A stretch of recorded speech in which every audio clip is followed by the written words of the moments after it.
legends in our industry are often simply known by their first name.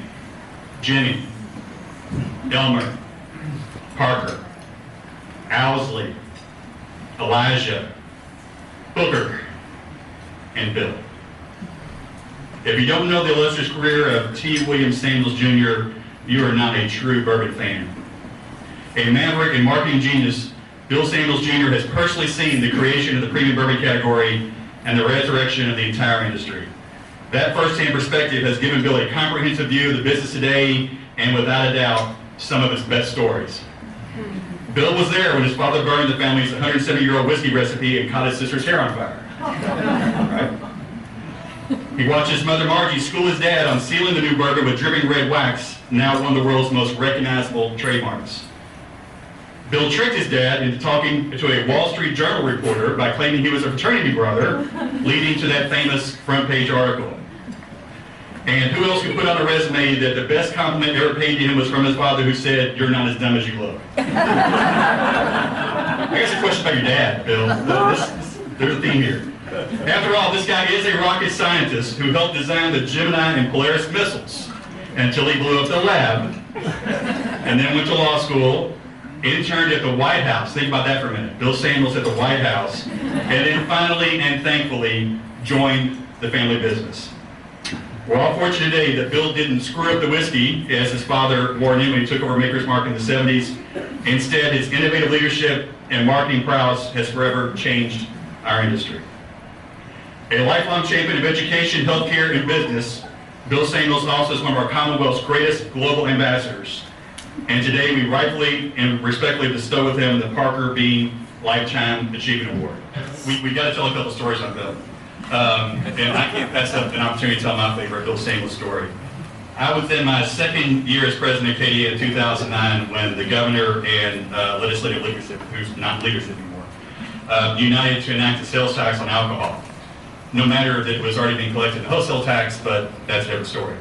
Bill joined us every day for a week as we walked the halls in Frankfurt. We rallied in the Capitol Rotunda. We poured bourbon on the Capitol steps in protest. And finally, it came time to testify before the powerful Senate Appropriations and Revenue Committee. All week long, I've been asking Bill if he needed any help with his talking points. Nope, I'm good to go. I kept saying, Bill, are you sure? You know, I'm glad to help you out. Don't worry about me, I got it all under control. So I stood next to Bill at the table when we went before the committee hearing at the end of a very long week. And the room was packed with people and very tense. The legislators were not in a good mood, and we weren't backing down from the fight we put on all week. As I pulled out my typewritten prepared remarks, Bill reached into his coat pocket and slipped out this wrinkled sheet of paper with a few scribbled notes, tugged at my arm and said, "I can't read my own writing. What does that say?" My heart sunk and I melted literally into the chair. This was going to be an absolute disaster. The committee chairman recognized Bill to speak, and he looked and stared down the legislators and said, "You know, y'all done some stupid stuff before, but this is the dumbest damn idea you've ever had." The room erupted in laughter just like it did then. The ice was broken, so to speak, and we came within one vote of beating back the tax that day. And I learned very quickly that it's good to be Bill Samuels, and he was not only a bourbon legend, he was our secret weapon, and there were some only things that Bill Samuels could get away with, and he did that. As many of you know, the first case of Maker's Mark was sold to Keeneland in 1958. We're honored today to have Nick Nicholson, our dear friend and one of Bill's lifelong friends, former president and CEO of the Keeneland Association, to testify about Bill's infamous career and lasting impact on our iconic industry. I wanted to tell one story that demonstrates Bill's thought process. I always said Bill could take the same set of facts, add them up, and come to a different conclusion than anybody I ever met. We were at a cocktail. We were at a reception years ago. Tubby Smith was the coach at the University of Kentucky. Tubby and Bill start talking. Tubby says, "I want to start a foundation. I want to help Kentucky's children. I want to do some good things."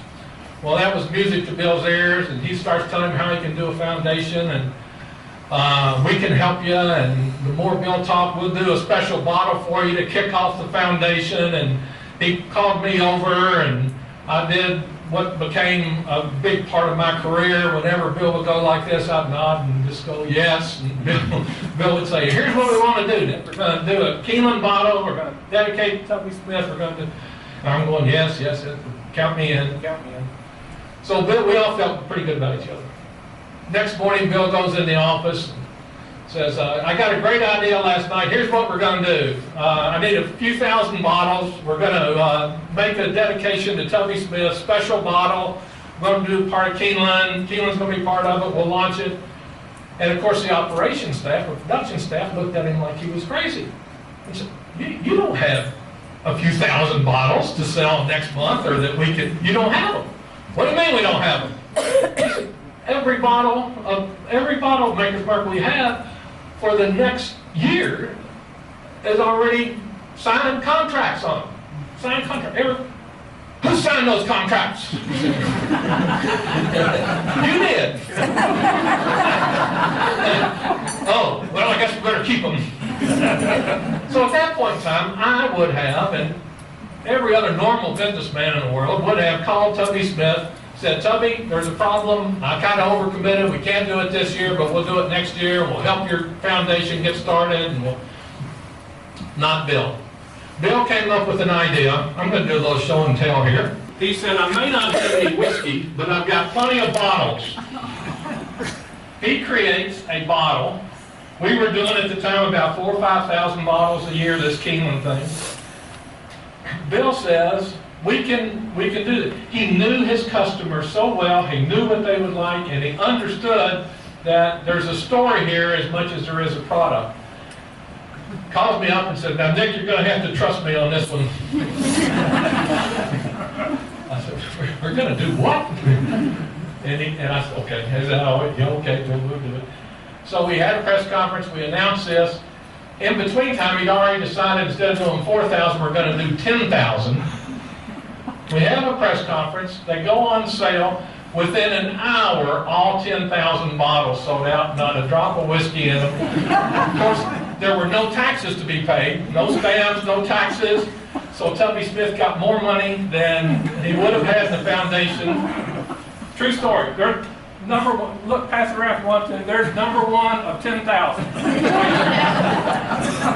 Can't believe it. Bill is a believer in the philosophy of everything you try works. You're just not trying enough things. And not everything he's tried worked. And so we all want to talk about his successes. But I wanted to highlight one where the one time he thought it'd be a great idea to bring thoroughbreds and bourbon together.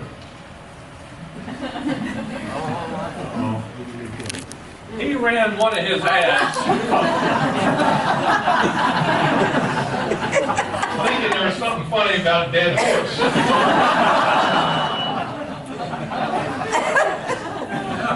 Well, you can imagine the reaction to this in Lexington. I couldn't get off the phone for 5 days.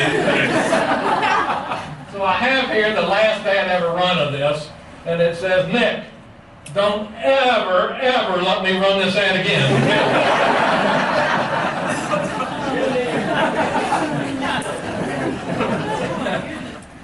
He is, in my opinion, the consummate Kentuckian. He's the whole package. He deserves this award. He's earned this award.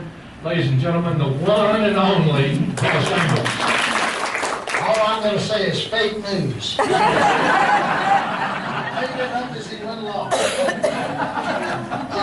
I really do appreciate it. And like Jimmy and a couple of us who've been here a long time, this is my 50th year.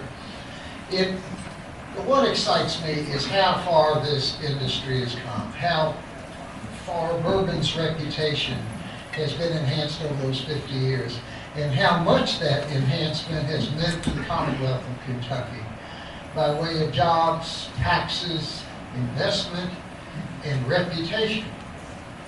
Think 50 years ago, think Kentucky, barefoot and pregnant. Today, think bourbon.